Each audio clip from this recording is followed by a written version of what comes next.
요한복음 14장 15절에서 21절. 신약성경 172쪽 찾으신 줄 알고 제가 봉독합니다. 너희가 나를 사랑하면 나의 계명을 지키리라.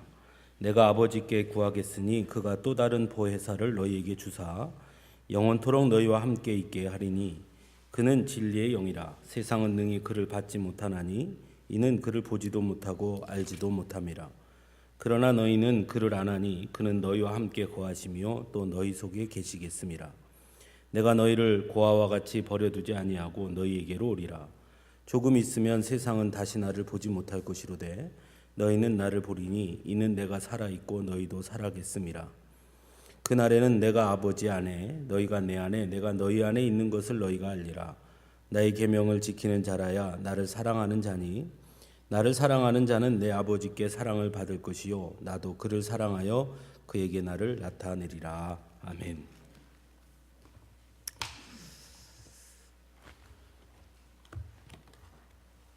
요즘 예능 프로그램이 재미가 없다고 그래요. 사람들이 잘 안 본대요. 요즘 제일 많이 보는 프로가 뉴스랍니다. 그리고 뉴스를 보는 사람들이 이전에는 뉴스를 보면 심각해졌는데 요즘은 뉴스를 보면서 상상하지도 못한 눈물을 흘리기도 하고 감동스러워하고 그래서 지나간 뉴스를 찾아서도 보고 그런 일이 일어난다고 그럽니다. 지난 주간에 가장 인기 있었던 영상은 우리 광주에서 5.18 기념식이 있었고 거기에서 5.18 둥이 5.18 때 자기가 태어나서 자신의 태어난 걸 보기 위해 광주에 왔다가 그만 운명을 달리한 아버지에게 보내는 편지를 낭독하면서 눈물 흘리는 그 딸을 그 편지를 읽는 동안 같이 눈물 흘리고 편지를 다 읽고 나서는 올라가서 그 딸을 안아주는 그런 대통령의 모습, 또 그 장면을 수화로 통역하던 수화 통역사도 눈물을 흘리고 그것을 바라보던 많은 사람들도 함께 눈물을 흘렸습니다. 그 당사자가 이후에 그렇게 인터뷰했더라고요. 마치 아버지가 안아주는 것 같았다. 그렇게요. 저는 그 장면을 보면서 비로소 그분은 그날 아버지와 진정한 이별을 나눈 사람이구나 이렇게 생각이 들었습니다. 세상을 살면서 우리는 누구나 이별을 하지요. 이별을 할 때마다 슬프고요. 그러나 만남도 중요하지만 이별을 어떻게 잘하느냐도 정말 중요한 것이 아닐까 하는 생각을 해봅니다. 그런 면에서 그날 그분은 김소영 씨인가요? 그분은 그날 비로소 비록 생전에 보지 못한 아버지지만 아버지와 참 좋은 이별을 한 것이 아닐까 그런 생각을 해보게 됩니다. 어떤 이별이든 이별은 우리를 아프게 하지요. 특별히 사랑하는 사람과의 이별은 더욱 우리의 가슴을 미어지게 합니다. 아무리 아름다운 미사여구로 이별을 포장한다 해도 이별의 아픔을 잠시는 잠재울 수는 있을지 모르겠으나 그러나 그 이별의 아픔, 슬픔을 완전히 상쇄시키지는 못하는 것이죠. 그렇기 때문에 이별을 준비한다는 것은 항상 고통스러운 일일 수밖에 없다 하는 생각을 하게 됩니다. 예수님은 요한복음 13장에서부터 제자들과의 이별을 준비하시고 이별에 관해 말씀하십니다. 물론 아직 제자들은 예수님과 이별을 생각하지 못하고 있지만 예수님께서는 제자들과의 이별의 시간이 가까이 왔다는 것을 너무나 잘 알고 계셨습니다. 그래서 요한복음 13장에서부터를 우리가 고별설교 이렇게 이야기를 합니다. 즉 이별을 앞두고 예수님께서 하신 말씀이다 하는 것이죠. 오늘 본문도 우리가 함께 읽었지만 이별을 앞둔 예수님께서 남겨질 제자들에게 주신 말씀 중 하나입니다. 그리고 그 내용은 예수님을 사랑한다는 것, 그것이 무엇인지에 관해서 말씀하십니다. 이것은 이미 요한복음 13장의 베드로의 고백, 그리고 14장의 도마와 빌립의 질문에 대한 답이기도 한 것입니다.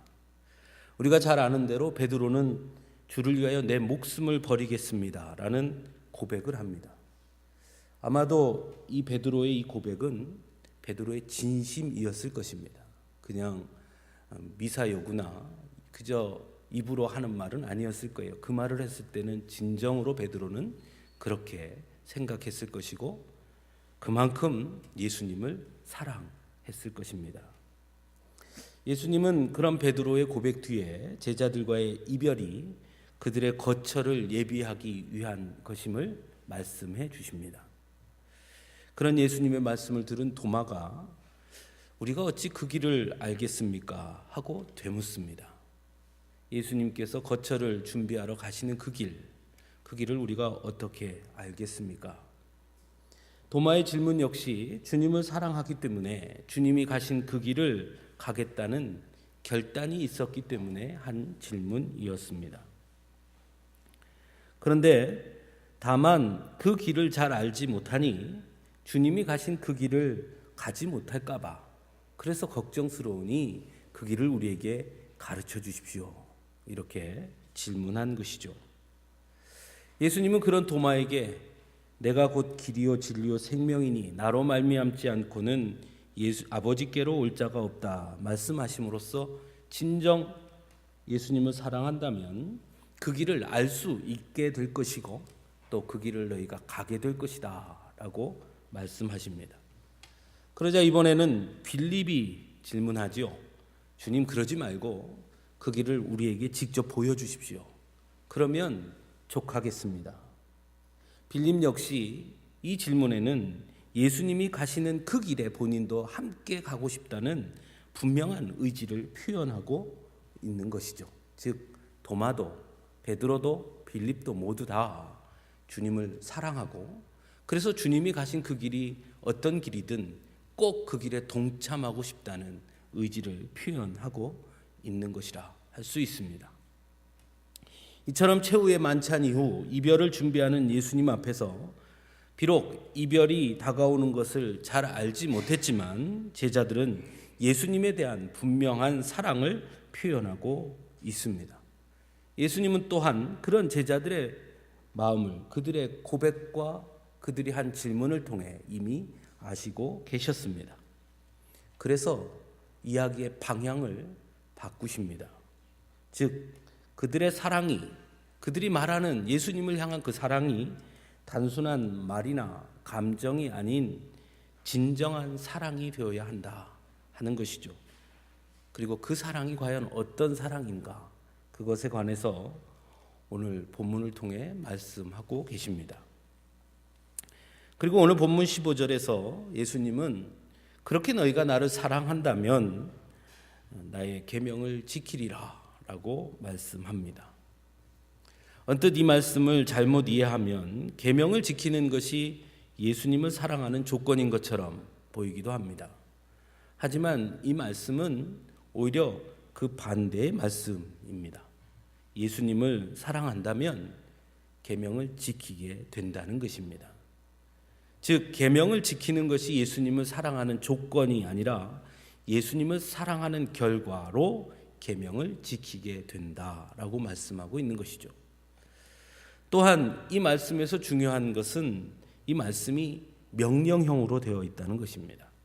단순히 권면한 것이 아니라 반드시 그렇게 되어야 한다라는 당위성을 담고 있는 그런 말씀이라는 것이죠. 그러니까 예수님을 사랑하면 반드시 그렇게 된다, 그렇게 되어야 한다 하는 말씀입니다. 하지만 21절에서는 나의 계명을 지키는 자라야 나를 사랑하는 자니 라고 말씀하기도 하십니다. 그럼으로써 계명을 지키는 것이 예수님을 사랑하는 조건이나 증거인 것처럼 보여지기도 합니다. 그래서 15절과 21절의 말씀을 이어보면 예수님을 사랑하면 계명을 지키게 될 것이고 그렇게 계명을 지키는 자가 진짜 예수님을 사랑하는 자가 된다라는 말씀이죠. 더 쉽게 표현하면 예수님을 사랑하는 것은 곧 지속적인 계명의 지킴으로 나타나야 한다라는 당위를 말씀하고 있는 것입니다. 하지만 문제는 이렇게 해석하고 나면 우리에게는 이 명제가 너무나 부담스럽고 때로는 절망으로 다가온다는 것입니다. 왜냐하면 어느 누구도 예수님께서 주신 그 계명을 지속적으로 지킬 수 있는 사람은 없기 때문이죠. 그러니까 이 말씀을 당위로만 이해하면 아무도 그것을 할 수 없으니 참 절망스러운 말씀이기도 합니다. 그래서 16절에서 20절의 그 말씀의 내용이 매우 중요합니다. 즉 15절의 당위와 21절의 말씀을 이어주고 또 그 말씀 앞에서 우리가 느끼게 되는 인간의 한계를 메워주는 그 말씀이 바로 16절에서 20절의 말씀이기 때문입니다. 먼저 16절에서 예수님은 또 다른 보혜사를 너희에게 주사 영원토록 너희와 함께 있게 하리니 라고 말씀하십니다. 우리는 흔히 보혜사 그러면 누구를 떠올리죠? 성령님을 떠올리게 되죠. 근데 오늘 본문에서 예수님은 또 다른 보혜사라고 말씀하신다는 것입니다. 이것은 곧 예수님 본인도 보혜사라는 것입니다. 나도 보혜사였는데 내가 이제 너희와 이별하면 또 다른 보혜사를 너희에게 보내줄 것이다. 이렇게 말씀하는 것이죠. 여기서 보혜사라는 말은 헬라어로 파라클레토라는 말인데요. 오늘날의 말로 그저 번역하면 변호사 또는 상담사, 곁에서 돕도록 부름을 받은 사람, 협조자 또는 도우미 이런 뜻입니다. 즉 이 말씀은 예수님께서 제자들과 함께 있으면서 보혜사이셨다. 즉 그들을 옆에서 돕고 그들의 조력자였고 그들의 보호자였으며 그들의 돌봄이었다라는 것이고, 예수님께서 이제 십자가에 달려 돌아가시고 부활하셔서 승천하시면 그때는 또 다른 도우미, 또 다른 보호자, 또 다른 협조자가 너희에게 있을 것이다.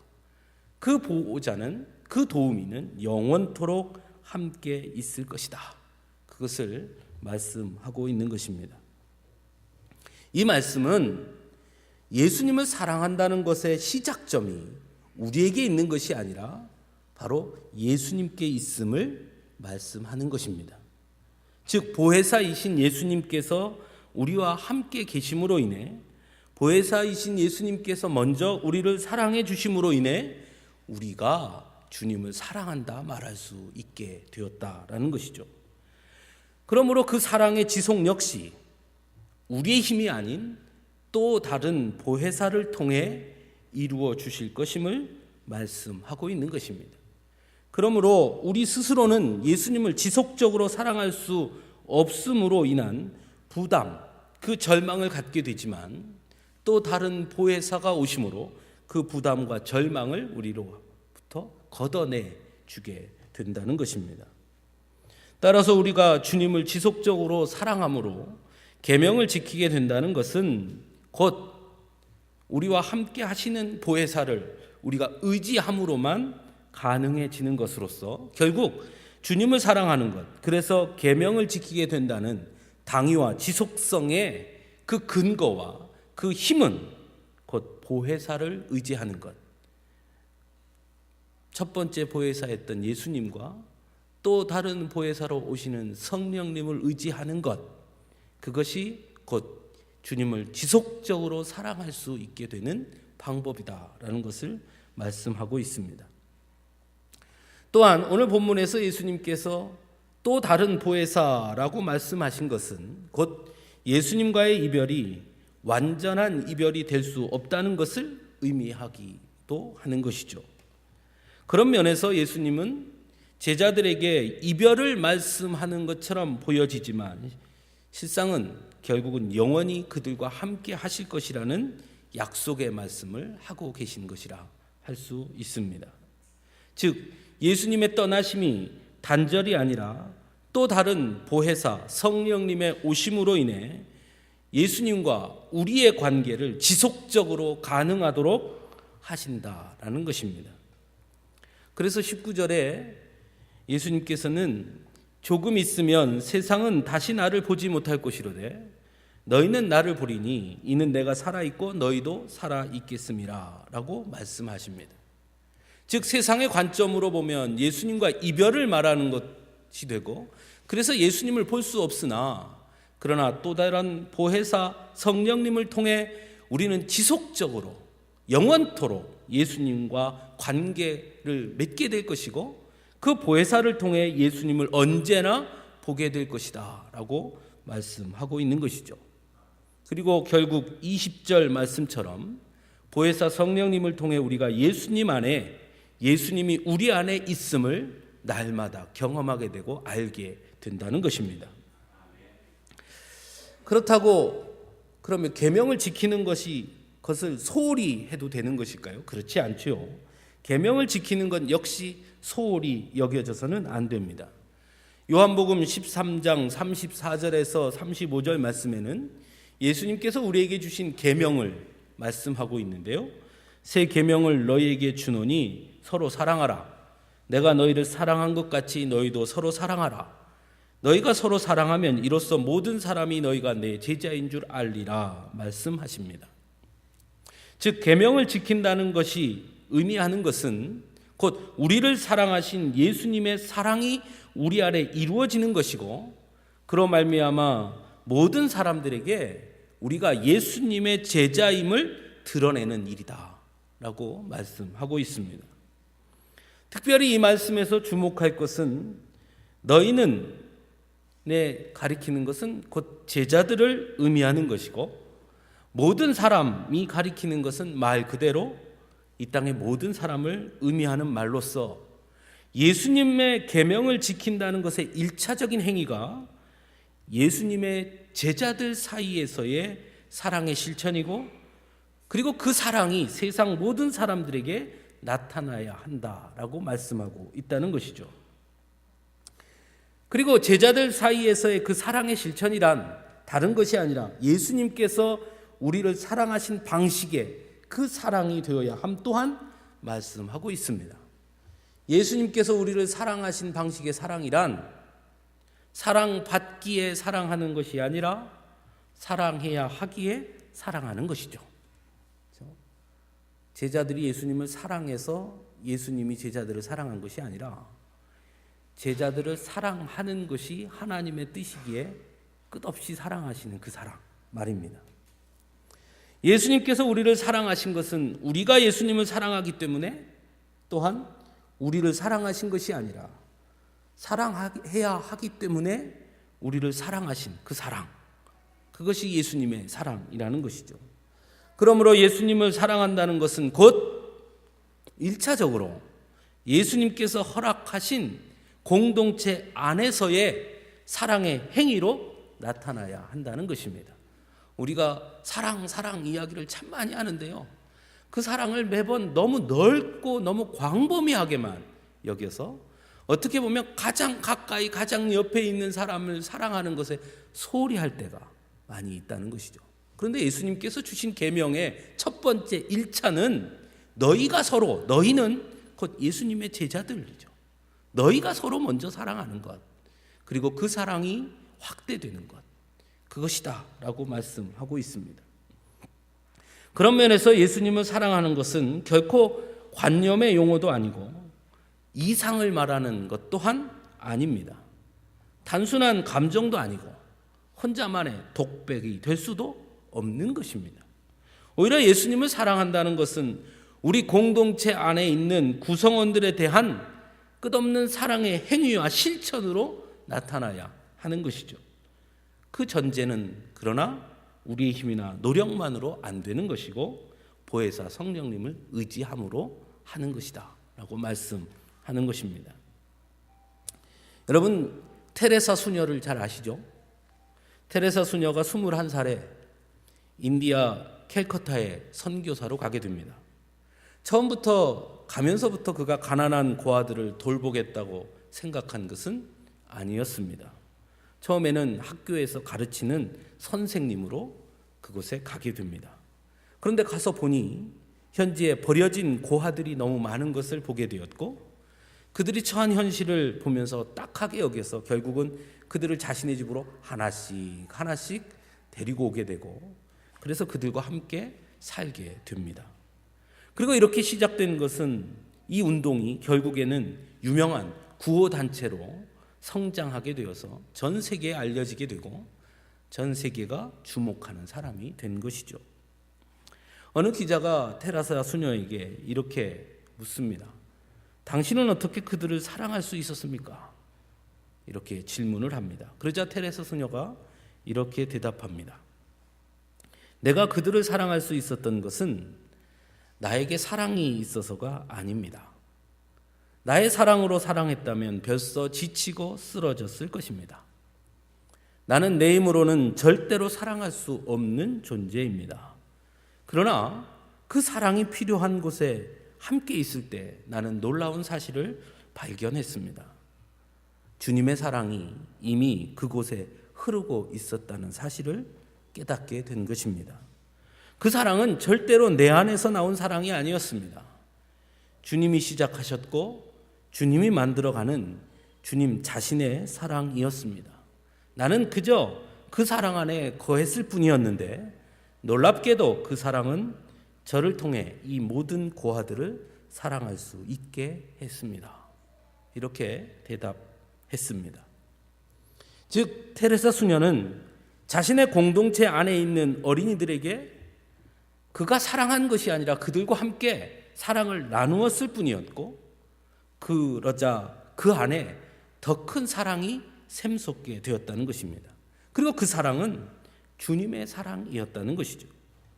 즉 그의 사랑의 힘이 아니라 이미 그곳에 이르고 흐르고 있는 주님의 사랑, 즉 보혜사 성령님이 주신 그 사랑이 그 공동체를 더 큰 사랑의 공동체로 삼게 만들었다는 것입니다. 사랑하는 성도 여러분, 우리는 모두 우리에게 부어주신 주님의 사랑이 얼마나 크고 놀라운 사랑인지 아는 사람들입니다. 그래서 그 주님 앞에 우리 역시 사랑을 고백하는 사람들이죠. 주님 사랑합니다. 이렇게 말입니다. 하지만 혹 그 사랑이 너무 추상적인 나만의 고백에 그치고 있지는 않은지 진지하게 고민해 봐야 합니다. 인간에게 있어 가장 큰 명제 중에 하나가 어쩌면 사랑이다라는 생각이 듭니다. 하지만 또한 가만히 생각해 보면 가장 작은 명제이기도 합니다. 사랑은 세상을 바꾸는 힘도 있지만 그러나 그 사랑의 시작점은 바로 가장 작은 나의 공동체로부터 시작되기 때문이죠. 그러므로 나의 공동체 안에 구성원들을 먼저 사랑할 수 있기를 바랍니다. 가정 공동체 안에 구성원들인 부모와 자녀, 그리고 아내와 남편을 사랑할 수 있어야 합니다. 그들이 나에게 어떤 태도를 취하든지 상관없이 사랑하라고 하나님께서 내게 주신 자들이니 예수님께서 우리를 그렇게 사랑하신 것처럼 우리 또한 그들을 사랑할 수 있어야 하는 것입니다. 때로 그들이 나를 미워해도 예수님이 그려 하셨듯 그럼에도 불구하고 사랑할 수 있어야 하는 것입니다. 또한 우리 교회 공동체 안에 구성원들을 우리 또한 사랑할 수 있기를 바랍니다. 비록 나와 생각이 다르다 하더라도, 그래서 때로는 나를 힘들게 할 때가 있다 하더라도 사랑할 수 있기를 간절히 바랍니다. 왜냐하면 그들 역시 그럼에도 불구하고 내가 사랑해야 하는, 사랑하라고 주신 그런 귀한 나의 사랑의 대상자들이기 때문입니다. 물론 결코 쉬운 일은 아닙니다. 아무리 결심한다 하더라도 쉽지 않은 일이죠. 사랑보다는 미움이 더 쉽기 때문이고, 사랑보다는 그가 준 상처가 더 깊게 느껴지기 때문입니다. 하지만 그러더라도 사랑해야 합니다. 왜냐하면 그것이 예수님께서 우리에게 주신 계명이기 때문입니다. 그러므로 우리는 끝없이 보혜사 성령님을 의지해야 하는 것이죠. 성령님이 나와 함께 계시다는 믿음으로 그 미움을 이겨내고 상처를 이겨내고 끝없이 사랑할 수 있어야 합니다. 그럴 때 우리는 진정으로 주님 안에 거하게 되는 것이고, 그럴 때 주님이 우리 안에 계심을 깨닫게 되는 것입니다. 사랑하는 성도 여러분, 주님을 사랑하시죠? 그럼 우리를 사랑할 수 있기를 바랍니다. 여러분 곁에 있는, 여러분 옆에 있는 우리 모두를 말입니다. 주님을 사랑한다는 것은 곧 여러분 곁에 함께 있는 우리를 사랑하는 것입니다. 거기서부터 시작하는 것입니다. 우리를 사랑하는 것이 곧 주님을 사랑하는 것이고, 우리를 사랑할 때 주님을 지속적으로 사랑할 수 있는 힘을 우리 안에서 갖게 되는 것입니다. 초대교회는 예수님이 승천하신 이후 공동체를 이루게 됩니다. 그리고 그 안에서 그들은 끝없이 서로 사랑을 나눕니다. 그 사랑이 주님을 향한 사랑의 증거가 되었고, 그것이 곧 복음의 전파가 되었습니다. 사랑하는 성도 여러분, 우리 또한 그렇게 할 수 있기를 간절히 바랍니다. 오늘 우리가 해야 할 일, 마음껏 내 곁에 있는 그를 사랑하는 것입니다. 너희가 나를 사랑한다면 내 곁에 있는 그를 마음껏 사랑하라. 내 곁에 있는 그를 마음껏 사랑하면 곧 나를 사랑할 수 있게 될 것이다. 우리 주님께서 우리에게 가르쳐 주시는 말씀입니다. 아무쪼록 오늘 하루 서로가 서로에 대한 사랑을 확인하는 복된 시간이 되기를 간절히 바랍니다. 같이 기도하겠습니다.